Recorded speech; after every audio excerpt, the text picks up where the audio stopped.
Coach Anyekan, thank you so much for having me. And I mean, you use some of the words that I love to use, intentional. And thanks for what you're doing with the Living an Effective Lifestyle Incorporated. You know, we're doing the same thing, but in different ways. And I want to say a big thanks to you for having me and for the team. And I like Bibi's testimony and Eleanor's as well. That's fantastic. You know, my motto is reaching one person at a time. So, Coach Anyeken in Canada, you're doing a fantastic job. You know, today I'm going to be talking. Thank you, Bibi. Thank you. Today, I'm going to be talking about, you know, come on. Yeah, I'm going to be talking about nuggets for a successful life, but with a focus on temperament and goal setting and planning. I'm proudly sanguine melancholic. As we go along, I will tell you what that means. And honestly, I did a business presentation. I generally get invited to do business presentations. So I did one, and I remember my host's wife was saying, "Oh, temperament and business. Oh gosh, I don't know what to expect." By the time I finished the presentation, she could not believe the extent to which our temperament influences and affects how we behave and what we do. So get ready, relax. Like Coach Anyeken said, we're in our homes now. We're sitting, you know, you're sitting in your room, living room with your camera off. You know, some people are literally in bed. You better make sure you get a booklet or journal or something so you can take notes.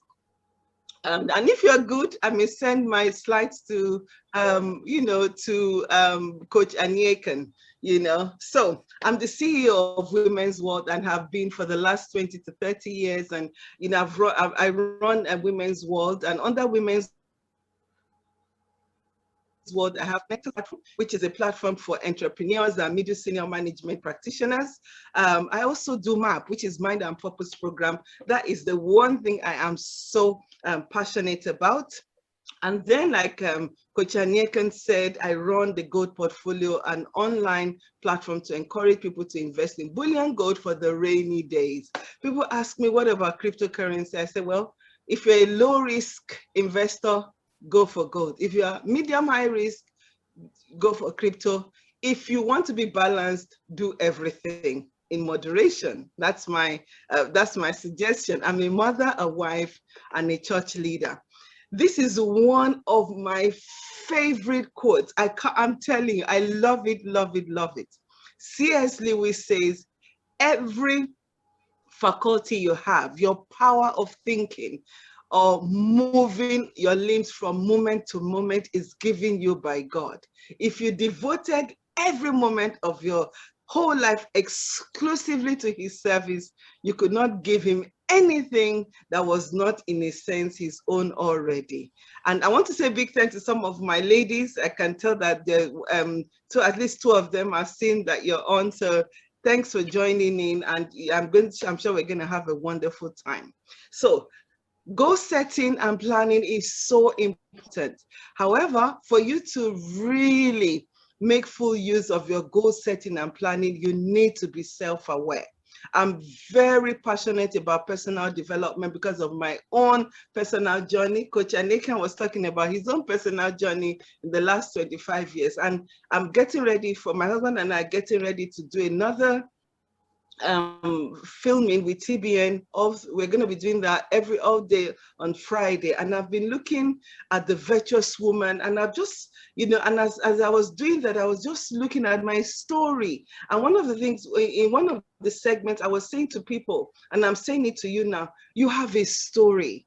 Somebody needs to hear your story. Somebody needs to know how you overcame whatever you overcame, you know, and how you did it. So with goal setting, with planning, you can actually get to do that. You know, all you need to do is plan your voice, plan your time, and before you know it, you're starting from A. By the time you get to in 6 months' time, 1 month time, depending, I always say to my clients, depending on how much time you want to put in, within a month, within 3 weeks, you can actually see changes. So it really and truly is in your hands. So when we talk about goal setting, planning, and temperament, you must be self-aware. You must know your strengths and weaknesses. You have to take care of yourself. You have to take care of those who you work with and you are in relationship with, because you can't do it all. Can you imagine if every single person you're working with, in relationship with, is self-aware? My goodness,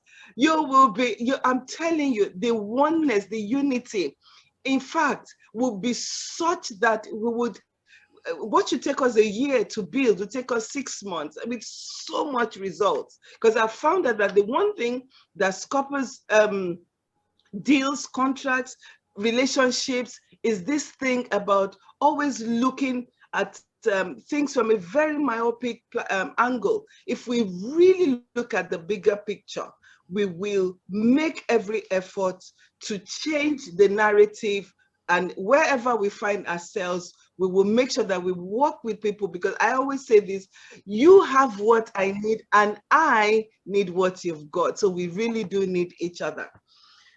I usually use Psalm 130, Psalm 139 as my foundational scripture when I want to begin to talk about self-awareness. Whether you're a Christian, whether you're a Muslim, whether you're of faith or no faith, honestly speaking, just be patient, just be calm.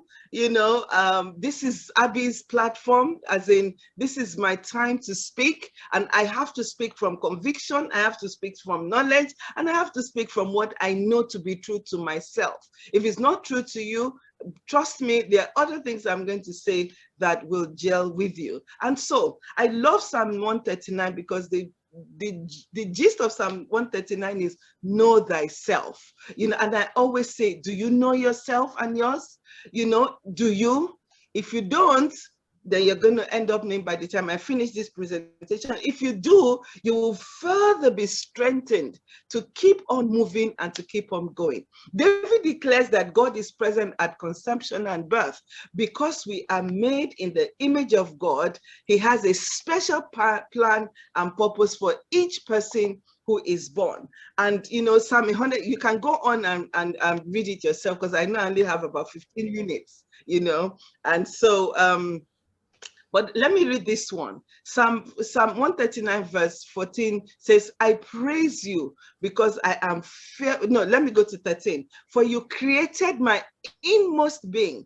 You knit me together in my mother's womb. I praise you because I am fearfully and wonderfully made. Your works are wonderful. I know that full well. My frame was not hidden from you when I was made in the secret place.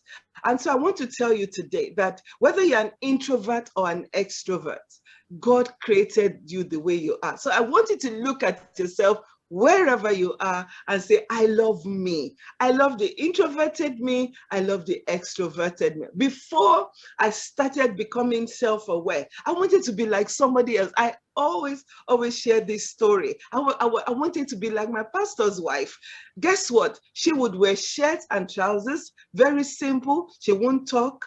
But me, when I step out into a place, I'm full of color. My hair is in color, my clothes in color, everything in color. But because I didn't know myself, you know what I did? I went to buy exactly what she was wearing. I went to buy shirts and trousers, and then I would sit down quietly. And my goodness, I was so frustrated. And then, because I would run a lot of women program, one of the ladies in my team said, Pastor, hey, there's something you need to read. I was like, oh, okay, what is it?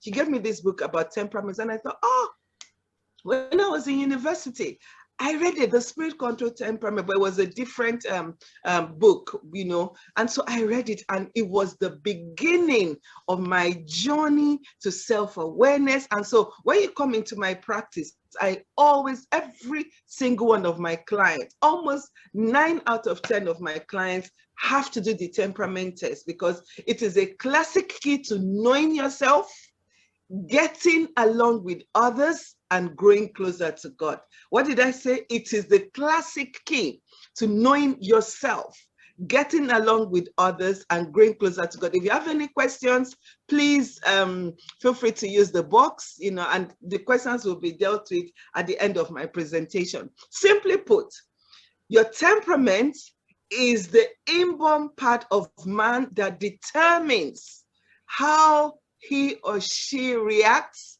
to people, places, and things. In short, it is how people interact with their environment and the world around them. You know, we're not talking about genetics now. I'm not talking about why your hair is brown hair, where you have brown hair, blue eyes. No, I'm talking about the way you react to people. I used to be very moody. You know, I'm telling you, I used to be very moody. I can just wake up depressed, unhappy. But with time, and then I was like, why am I this way? Why am I like this? What's going on? Then I realized that I'm melancholic.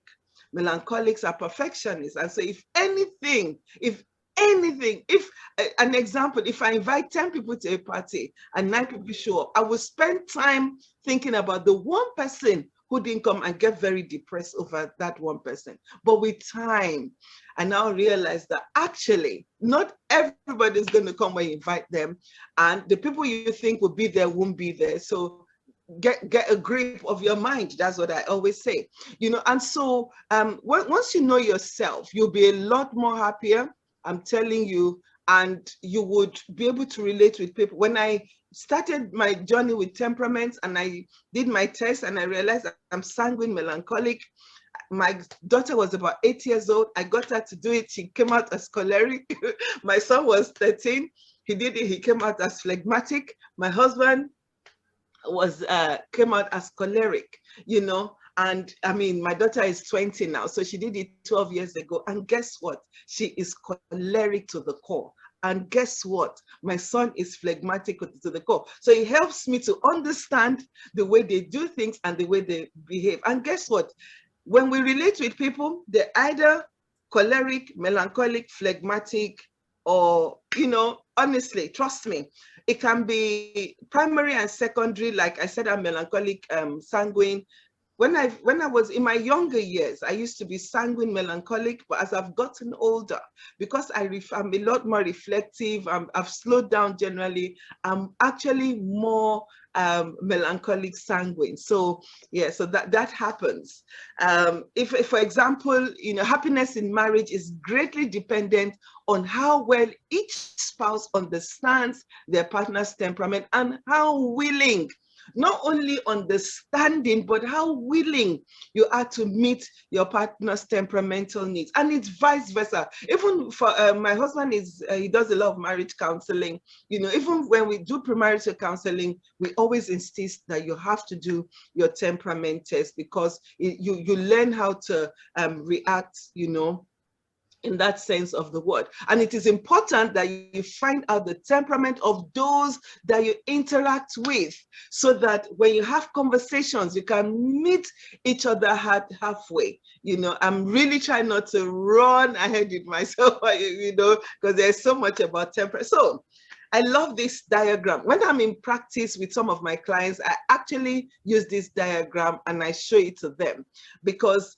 this diagram is showing us how the 4 different temperaments react. So on the drawing, one man accidentally sits on another man's heart. You know, that triggers the following. The first person up here is choleric. Can you imagine? The cholerics are very passionate people. He grabs the man by the shirt and he's like, how dare you? He's yelling. You know, look at the second guy here is phlegmatic. In fact, you wouldn't even know that anybody sat on his heart. He's just, you know, smoking away, just, you know, he doesn't care. He's so laid back.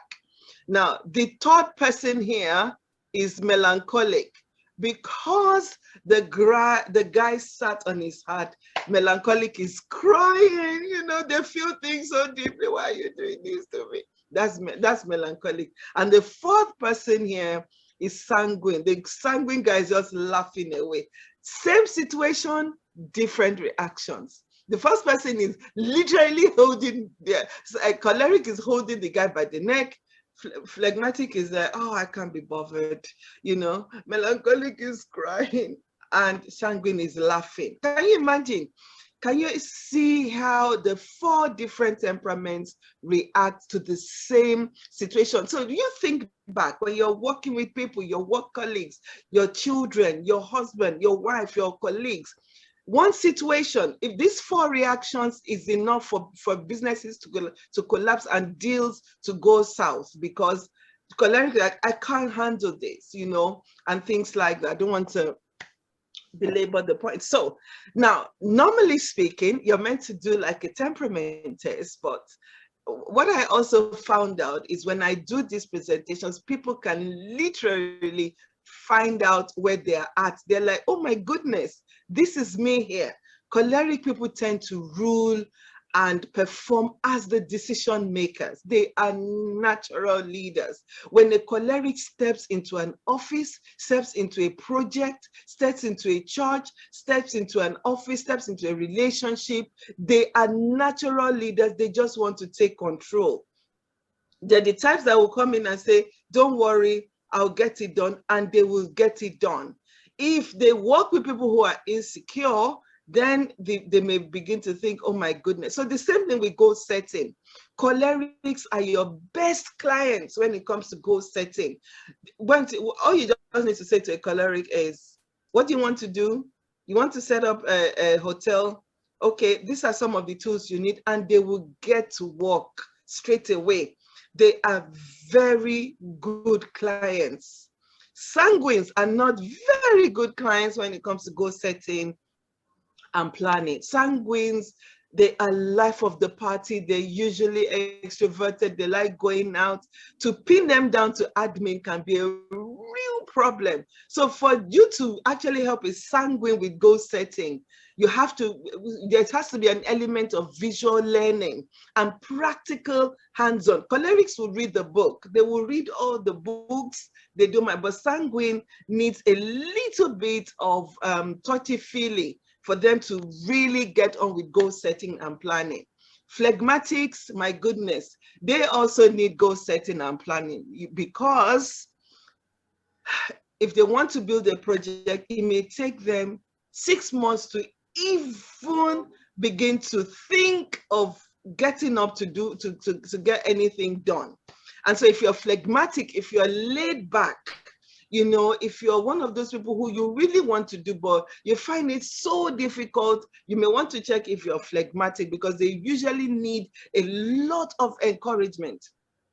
Melancholics are very similar to cholerics. They're usually successful because they are perfectionists. In fact, with goal setting, the goal setting and planning for melancholics would be how to calm down, how to not be too much of a perfectionist, how to be flexible, because melancholics are very, they're very similar to cholerics. The difference is that they are perfectionists. And the thing about the temperaments that I love is that no one temperament is better than the other. All 4 temperaments have strengths and weaknesses. And so, and that's why I love it. And that's why I teach it. And that's why I use it, because I believe that, once you understand that, it also helps you to be more flexible with yourself and with other people that you work with. Because I always say this, if you terminate, I personally do not believe in terminating relationships. I don't believe that, oh, this person is too difficult, so I'm going to walk away. I say all the time. The reason why I say that is because you're trying to terminate the relationship, you have your weaknesses too. What I found is that my weakness is in A, yours is in B. So you will criticize A, I will criticize B. Can you see? So there's a yin and yang going on. Once we understand that, we have to make sure that whatever we do has to be a win-win. I've digressed a little bit. And so, so here I've just gone on to break down a little bit more about the cholerics, sanguine, melancholics, phlegmatics, and things like that. So what I want to say is this, the mix, usually you find that a choleric manager works very well with a sanguine assistant. Melancholics work well they supervise themselves because they are perfectionists. Phlegmatics may find it difficult to work well with the choleric because the choleric will keep pushing and phlegmatic wants to rest, wants to relax. So in goal setting, once you understand your different temperaments, then it really helps you to be able to work together as a team. So I think that's all I have to say for now, because I know there'll be questions. And, I want to say big thanks to Coach Aniekan and his team. And you can follow Abbiih Oloyede on Instagram and on Facebook as well.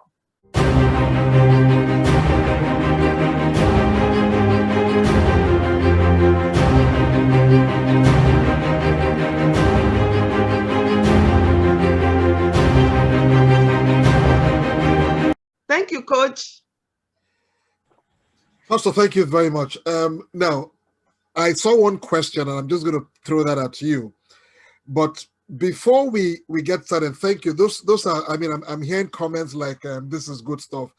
My friend Kola is saying, hey, listen, I am this particular kind of temperament. Because when you said this initially, I didn't look at it in this depth. I was like, okay, temperaments, that can affect it, but I never saw it from this perspective. So yes, this is really good stuff, Pastor Abbiih. Thank you very much. Now, someone is asking if she can have more than one temperament. Definitely. You can. So there's the primary and secondary temperament. So for instance, I'm sanguine. And in fact, when I first did it, you can be 75% sanguine and 25% melancholic. You can be 50% sanguine, 50% melancholic. So, but what it is the test that you do is what would help you to determine how much melancholic or how much sanguine you're. Yeah, you can be, but one of the things you find is that we actually, every single one of us have all four temperaments, but regardless, you find that there are two dominant ones. And for some people, there's one dominant one. And honestly, when people do the test properly, it's usually accurate. But I always say this is a guide. It's a very good guide to helping us understand why we react the way we do. Yeah, so you can have more than one temperament. Now, someone else is saying here, maybe, I guess the person said, I read a book once that said you can't be fully one temperament, that you have to be a combination, which is what you're just saying now. Yeah. It would come from a combination of a lot of the temperament, but there's always one that is dominant. Now, you keep mentioning this test. Is this a test that anyone can? Oh, yeah, it's free. Oh, definitely. It's a test that I administer. Okay. So the lady, the lady who wrote the temperament book, because the temperaments have been since the 18th century, actually. But it's just been developed, and a lot of psychologists use it. And it's the Christian psychologists who began to use it. They did a test on 25,000 couples. And as a result of that test, they now actually wrote a whole thing on it, and they actually use it a lot. And I'm like, and that's why I use it myself. I'm saying that for the sake of Christians, because I know some Christians don't believe in psychology, some Christians do. For me as a person, because of my own experience and my personal journey, I don't have any problem, using it as a tool. But I always say this, and my husband says it as well, it's a guide, but it's a test that is administered. Yeah. Now, so let me just go ahead and ask if the people here or people on our platform was thinking of taking that test, because this is going to be an eye-opener for lots of them. I'm just getting thank you to you from a lot of them. Is there any way that we can connect later on and we can kind of get this, so that I can get them to also be able to take this test, so that they can at least get this off the ground as it is now? If you have questions, apart from typing it in, I know Pastor Abbiih has taken a pause in terms of the presentation. You can actually go ahead and unmute yourself, and you can go ahead and go ahead and ask your question, whether in person or if you want to type that in. But we're going to allow that for the next few minutes so that we can help you look at the things that you're looking at now, because we want to be as practical, and that's what I love about Pastor Abbiih's presentation. It's practical, it's hands-on. There's no journey about it. You can start doing this from now, which is the key thing. I guess I can see where I come from in terms of that that spectrum, but you can start doing this now. So we're just going to open that up. I'm sure. Bibi, do you have any question? I know Kola is on the call as well. Yeah. Okay, we've taken the questions that were posted. So what we'll do, if you can kindly, Pastor Abbiih, if you can kindly go off screen sharing. Okay. So that if anybody has questions to just for control, you just notify me by raising up your hand on the platform, so that we don't badge to each other. But like Coach Aneka said, this is it's not classroom, so we're free to ask questions and deliberate on this. So Pastor Abbiih, I would like to ask something. Based on this temperament, how does this directly affect my goal setting? So if you're sanguine, you may find that you find it a bit difficult to stick to your goals, because sanguines are generally impulsive and spontaneous. Sanguine is sort of person that has decided, I'm only going to spend £10, and then they get to the store and see that actually there's a sale, and even though they've said, I'm not going to spend more than £10, they end up spending £20. So you really need to understand that as sanguine, it may be difficult for you to stick to your goal, because you may find yourself being very, very indisciplined. And I mean that. When it comes to phlegmatics and goal setting, phlegmatics may set a goal, but find it very difficult because of their temperament to actually get started. They're the sort of people who will come, they will say, I really need help. They will sign up, they will pay. And they say, have you done the homework? And they're like, I was supposed to, but I haven't. So sanguines are spontaneous. So indiscipline is a major thing that they grapple with. Phlegmatics are laid back. So being able to get up and go is something they may struggle with. Cholerics, it would be a case of they've gotten it, they understand what they're supposed to do, and they get going. With cholerics, you now need to slow them down, that look, okay, we know you've gotten it, but will you just, especially if they're in a classroom, if 10 of them are on an expedition, let's say they're going to the same place, you find that the cholerics will be very impatient, like, please, Coach Aneka has told us what to do, so why are you wasting my time? Let's get going, So meanwhile,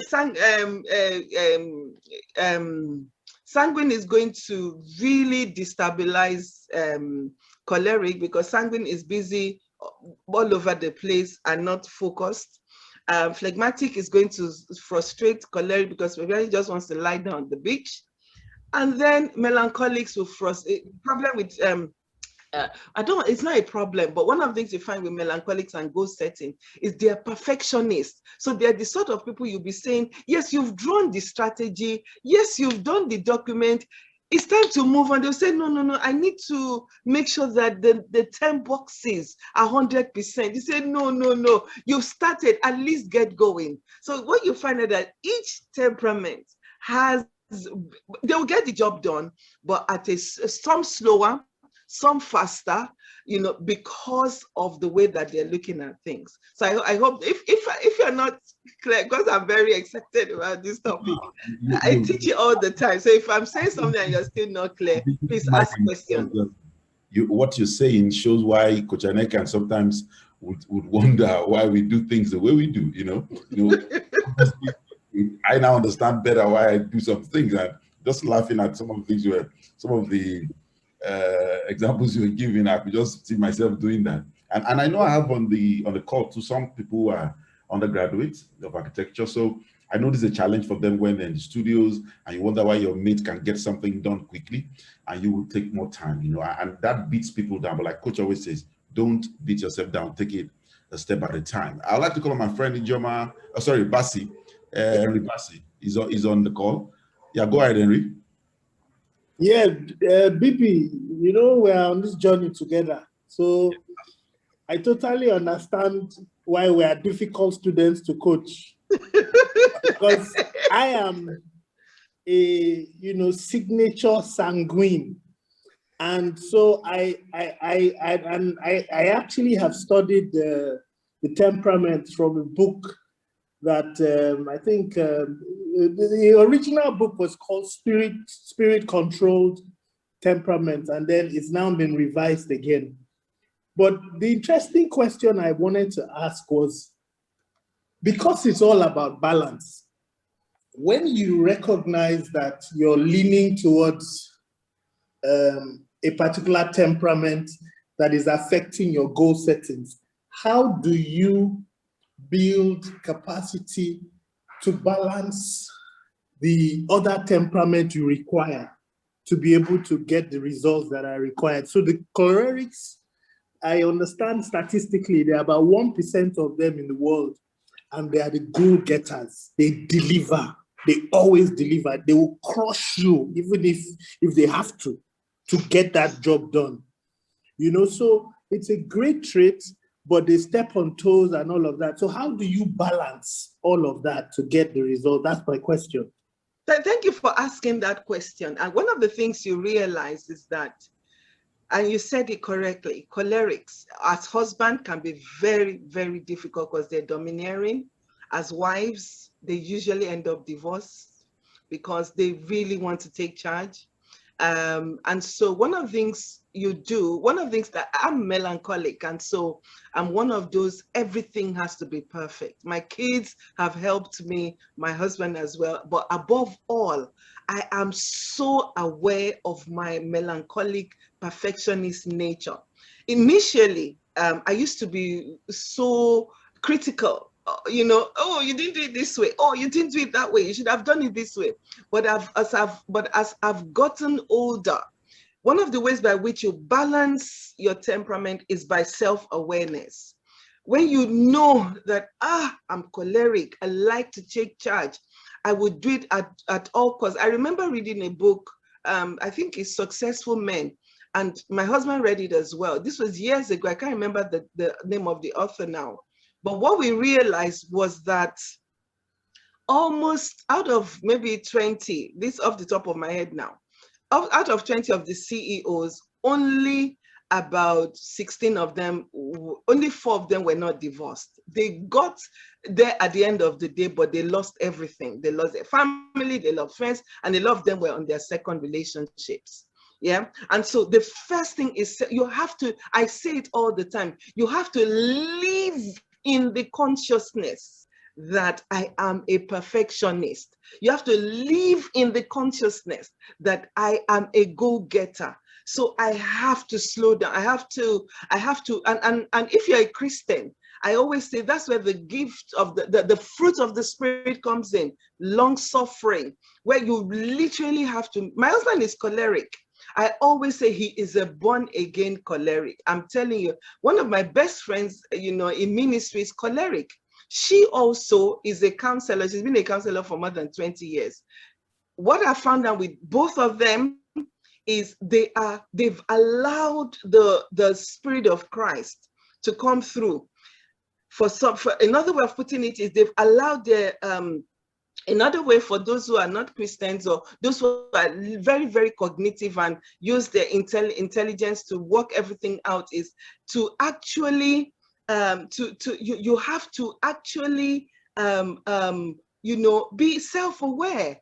When you walk into a place as choleric, you're a natural leader. When my daughter was young, she used to tell me, do this, go and do this. For an West African mom, I'm like, I'm the one who should be telling you that. But because I know she's choleric, I know she's a natural leader and she's very immature. So what do? We help her. We allow, what a lot of African parents will do is they will kill that spirit in that child. Who are you to be talking to? Who are you to be telling?